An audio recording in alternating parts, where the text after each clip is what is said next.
नमस्कार, बुलेटिन में आपका स्वागत है। आपके साथ मैं दीपेश बरगले। चलिए खबरों की शुरुआत करते हैं। मध्य प्रदेश में कमलनाथ की इमरती देवी को आइटम बताने वाले बयान पर सियासत में हंगामा मचा हुआ है। बयान से कांग्रेस एक तरफ बैकफुट पर है तो बीजेपी लगातार हमलावर है। चौतरफा ताबड़तोड़ वार बीजेपी करती नजर आ रही है। इमरती देवी के अपमान पर ज्योतिरादित्य सिंधिया का गुस्सा भी मंच पर फूट पड़ा। कांग्रेस को जमकर ललकारा और इमरती देवी के समर्थन में जोश भर दिया। सिंधिया ने इशारों में कमलनाथ को परदेसी बाबू बताते हुए कहा कि आपकी धरती पर आकर कोई आपकी बेटी की बेइज्जती करता है, इसका हिसाब तो 3 तारीख को लेना ही पड़ेगा। सिंधिया इस महिला के साथ खड़ा है। ज्योतिरादित्य सिंधिया इस क्षेत्र का हर महिला का रक्षक है और ज्योतिरादित्य सिंधिया डबरा का चुनाव लड़ रहा है।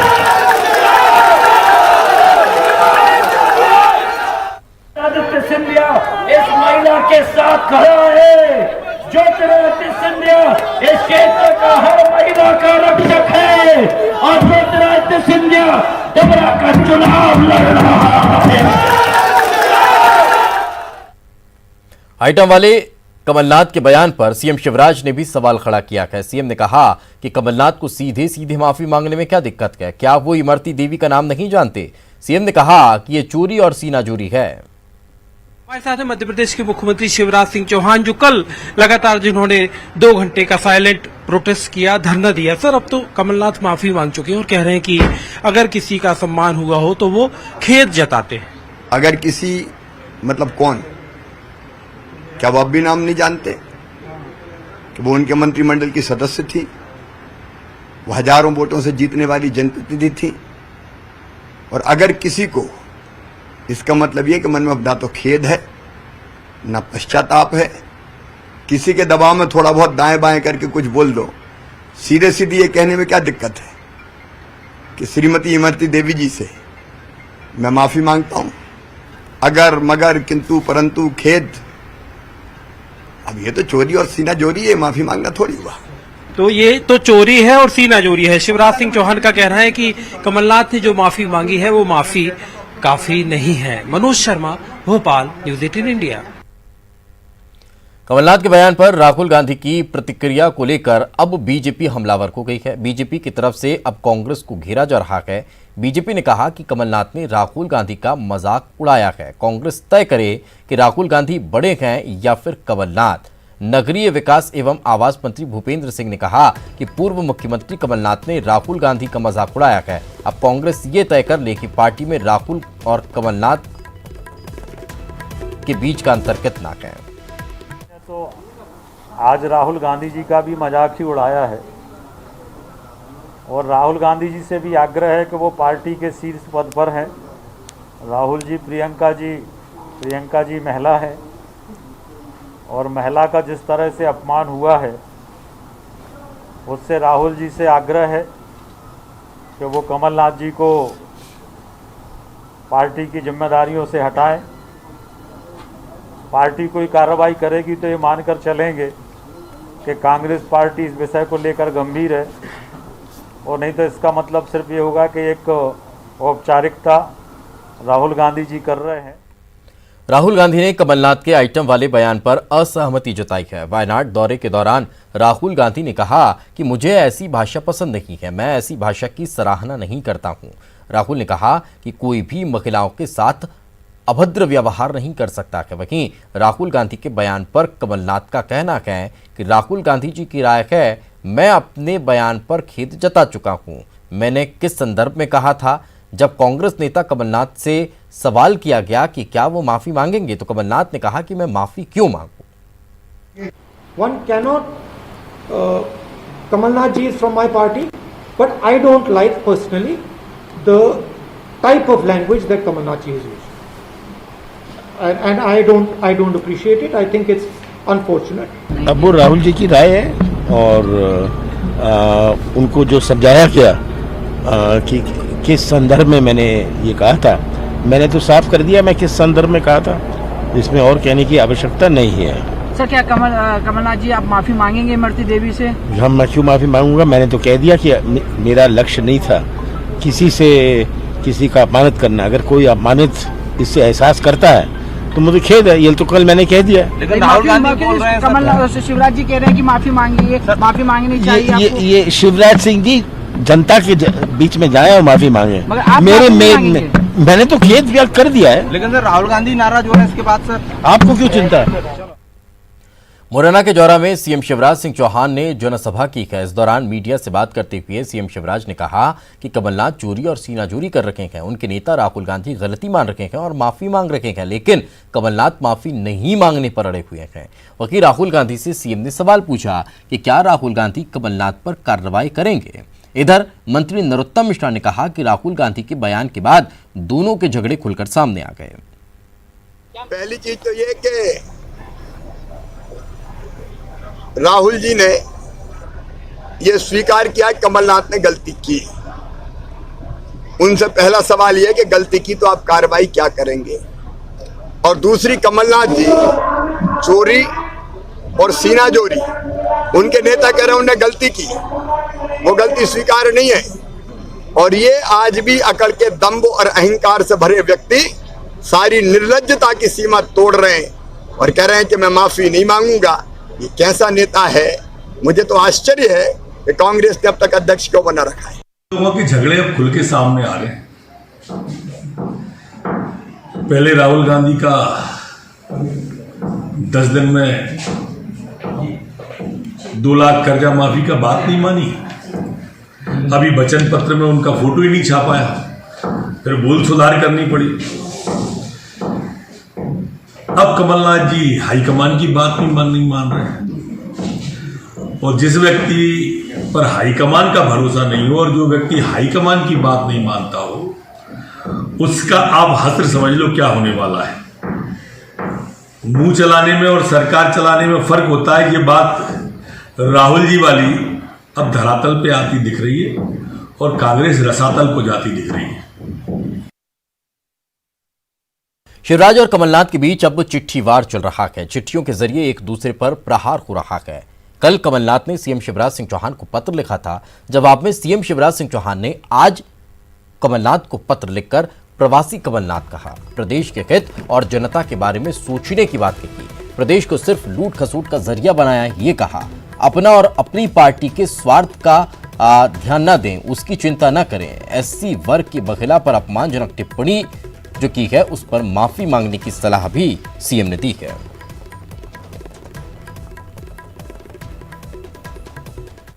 खाद्य एवं नागरिक आपूर्ति मंत्री और अनूपपुर विधानसभा क्षेत्र से भाजपा प्रत्याशी बैसाखूलाल सिंह के खिलाफ कोतवाली अनूपपुर में दर्ज हुए आपराधिक प्रकरण आईपीसी की धारा 294, 506 के तहत मामला दर्ज हुआ है। कांग्रेस प्रत्याशी विश्वनाथ सिंह कुंजाम की पत्नी पर अमर्यादित टिप्पणी की गई थी, जिसको लेकर मामला दर्ज किया गया।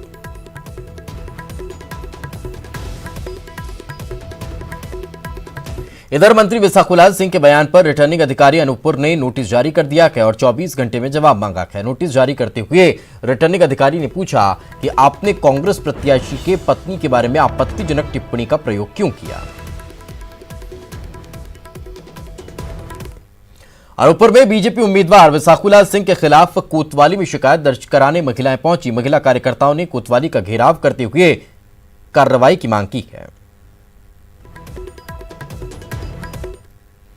इसी तरह प्रदेश की पर्यटन और अध्यात्म मंत्री उषा ठाकुर ने विवादित बयान दिया है। उन्होंने कहा कि मदरसों में कट्टर आतंकवादी पनपते हैं। उषा ठाकुर ने कहा कि राष्ट्र हित में बाधक इन मदरसों को बंद किया जाना चाहिए, साथ ही मध्याह्न भोजन भी बंद होने चाहिए। इतना ही नहीं, उन्होंने बंगाली बस्ती को लेकर कठोर कार्रवाई की बात कही है। इधर कांग्रेस ने बयान को गैर जिम्मेदाराना बताया। तो आप देखिए कि सारा कट्टरवाद, सारे आतंकवादी मदरसों में पले और बड़े हैं। जम्मू कश्मीर को आतंकवादियों की फैक्ट्री बना के रख दिया था।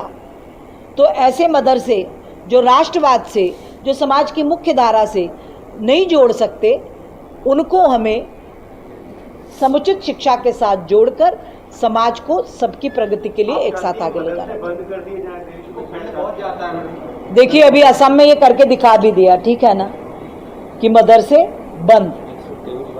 राष्ट्रवाद के बाधा जो भी डालेगा, ऐसी सारी चीजें राष्ट्र हित में बंद होनी चाहिए। देखिए, मुझे लगता है कि उषा ठाकुर जी की जो जानकारियाँ और ज्ञान है वो अधूरा है, और इस तरह के बयान देने के पहले उनकी पार्टी की जो केंद्रीय कैबिनेट है उसके अंदर जो मंत्री हैं cabinet minister R K. Singh ji, उनके द्वारा केंद्र शासन और अदालत को दिए गए एफिडेविट के बारे में उन्हें जानकारी जरूर लेना चाहिए। तब उसके बाद इस तरह के विभाजनकारी, नफरत, जहर से भरे हुए बयान उन्हें देना चाहिए। प्रदेश में उम्मीदवारों के खर्च की सीमा को बढ़ा दिया गया है। उम्मीदवार अब 2 लाख से 2 लाख रुपए और ज्यादा खर्च कर सकते हैं।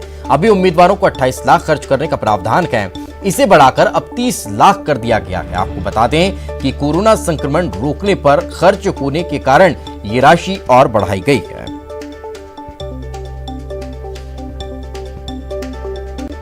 इधर शिवराज सरकार ने प्रदेश के लाखों सरकारी कर्मचारियों के लिए कोरोना काल में बड़ी खुशखबरी दी है। शिवराज सरकार ने 7वें वेतनमान की तीसरी किश्त देने का मन बना लिया है। इसका ऐलान सीएम ने किया है। सीएम का कहना है कि कोरोना के समय आर्थिक व्यवस्था ध्वस्त होने के बावजूद सरकारी कर्मचारियों और अधिकारियों ने शिद्दत के साथ काम किया है, वो प्रशंसनीय है। इसलिए राज्य सरकार ने 7वें वेतनमान की तीसरी किश्त दीपावली से पहले ही देने का फैसला कर लिया है। साथ ही 40,000 के कम सैलरी वाले कर्मचारियों को 10,000 का एडवांस भी दिए जाने का ऐलान किया गया। मैं अपने कर्मचारी साथियों को बहुत धन्यवाद देना चाहूँगा। कोरोना काल में उन्होंने सरकार को पूरा सहयोग दिया। अर्थव्यवस्था ध्वस्त थी और इसलिए 7वें वेतन आयोग के एरियर की तीसरी किस्त जो हमें देनी थी वो भी हम नहीं दे पाए थे, लेकिन अब हमने फैसला किया है दिवाली से पहले 7वें वेतन आयोग की तीसरी किस्त की 25% राशि कर्मचारी भाई और बहनों के खाते में डाल दी जाएगी और इसी वित्तीय वर्ष में हम पूरे एरियर का भुगतान कर्मचारी भाई बहनों को कर देंगे। हमने ये भी फैसला किया है कि वो कर्मचारी जिनकी वेतन 40,000 रुपया मासिक से कम है उनको अब 10,000 रुपया त्योहार एडवांस दिया जाएगा और ये त्योहार एडवांस वो 31 मार्च तक कभी भी ले सकते हैं। त्योहार अच्छा मने, दिवाली और बाकी त्योहार पर कर्मचारी भाई बहनों के पास पैसे की कमी ना रहे, इसलिए ये फैसले किए हैं। मैंने केंद्रीय मंत्री पीयूष गोयल ने ट्वीट कर पीएम की तारीफ की है। अपने ट्वीट में केंद्रीय मंत्री पीयूष गोयल ने लिखा है कि हमारा देश भारत पीएम मोदी के नेतृत्व में लगातार नई ऊंचाइयों को छू रहा है। आज भारत प्रत्यक्ष विदेशी निवेश के लिए पसंदीदा देश बन चुका है। पिछले 6 सालों में लगातार यह आंकड़ा बढ़ता ही जा रहा है, जो 55% पर जा पहुंचा है। कोरोना संकट काल के बावजूद देश में एफडीआई में ये बढ़ोतरी हो रही है। साथ ही एक वित्तीय वर्ष के पहले 5 महीने में ये निवेश बढ़कर 13% पर पहुंच गया है, जो एक आदर्श स्थिति है। और चलिए फिलहाल रुकेंगे एक छोटे से ब्रेक के लिए। ब्रेक के बाद जल्द हाजिर होंगे। ब्रेक के बाद एक बार फिर आपका स्वागत है। मध्य प्रदेश में पिछले 24 घंटे में कोरोना के 975 नए मामले सामने आ चुके हैं। 1439 लोगों ने कोरोना को मात दी है। 25 लोगों की मौत हो चुकी है। प्रदेश में एक्टिव मरीजों की संख्या 12,507 पहुंच चुकी है। मध्य प्रदेश में अब तक 1,62,178 कोरोना के केस मिल चुके हैं।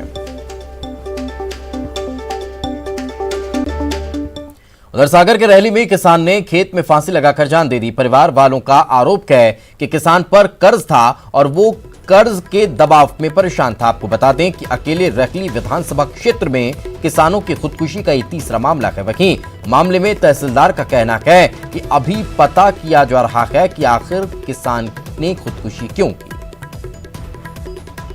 कर्जा के कारण बच्चियों की शादी करने की और कर्जदारों से परेशान थे वो, इसी टेंशन में उन्होंने आत्महत्या कर ली। कितने का कर्ज हुआ? 70-80 हज़ार रुपये का कर्ज था। कैसे परेशान थे, कोई परेशान कर रहा था क्या? और वही कर्जदार परेशान कर रहे थे। सुदामा और पिता विष्णु ने अभी फांसी लगा ली है किसान ने, तो उसके अभी तहसीलदार को हमने निर्देशित किया है कि वहाँ पर जाएं, उसके घर वालों से पता करें उसको क्या समस्या थी। अब बात बैतूल जिला अस्पताल की, जहां पर अस्पताल की घोर लापरवाही और अमानवीयता देखने को मिली है। दरअसल सोमवार की रात 10 बजे एक एम्बुलेंस से प्रसव पीड़ा से कराहती महिला को ट्रामा सेंटर के गेट पर उतारा जाता है और गर्भवती की मां बदहवास इधर उधर गुहार लगाती रहती है, मगर उसे पर्ची लाने के लिए बाहर भेज दिया जाता है। इस दौरान कोई भी गर्भवती को वार्ड में ले जाने के लिए तैयार नहीं होता, जहमत नहीं उठाता और महिला को खुले में ही प्रसव हो जाता है। नवजात जमीन पर लौटता रहता है, बाद में उसे अंदर ले जाया जाता है। फिलहाल ईश्वरीय कृपा से और उनकी किस्मत से जच्चा बच्चा दोनों स्वस्थ हैं, लेकिन ड्यूटी पर लापरवाही उजागर होने के बाद तैनात डॉक्टर अब एम्बुलेंस चालकों पर लापरवाही का ठीकरा फोड़ रहे हैं। आपको बता दें कि इस मामले में एक आशा कार्यकर्ता को नौकरी से बर्खास्त करके इतिश्री कर ली गई। ग्रामीण की जानकारी ली ना, 2 एग्जाम है 25 के बाद। अच्छा, तो वो एग्जाम देके और फिर आ जाएगा। अनूपपुर में 6 माह के बच्चे के अपहरण की गुत्थी पुलिस ने सुलझा ली है। मामला पुष्पराजगढ़ के थाना करण पठार का है, जहां बीते मंगलवार को 6 माह के दुधमुए बच्चे के अपहरण कर लिया गया था। परिजनों के शक के आधार पर पुलिस ने आईटी सेल की मदद से आरोपियों को धर दबोचा। आरोपी ललिताबाई और अघन सिंह ने बच्चा न होने पर बच्चे के अपहरण की योजना बनाई।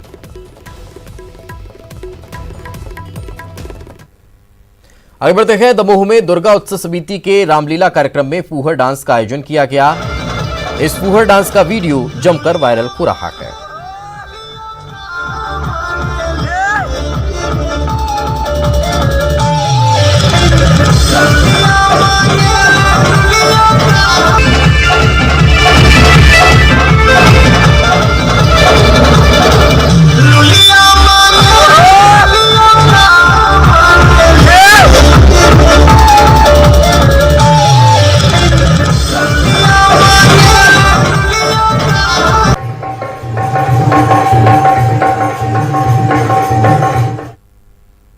और चलिए इसी के साथ इस बुलेटिन में फिलहाल इतना ही। खबरें लगातार जारी है।